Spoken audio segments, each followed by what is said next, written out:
Талархал ба хайр нь биднийг юу өгөхийг тодорхойлдог. Нэгэн эмэгтэй үнэтэй варыг хаглан Есүсийг тослов.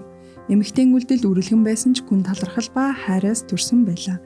Жинхэнэ үргэл бол хандив гэхээс илүүтэй хүндэтгэн бишрэх явдал юм. Амлалтын үргэлүүд нь Бурханаас хүлээн авсан ивэлүүдэд бидний хариу үйлдэл болдог.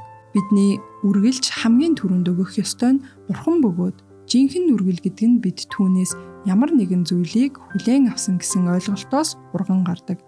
Тэдгээр үргэлүүд эвэл хүлээх бус харин Бурханы хариуд нь өгөгддөг юм.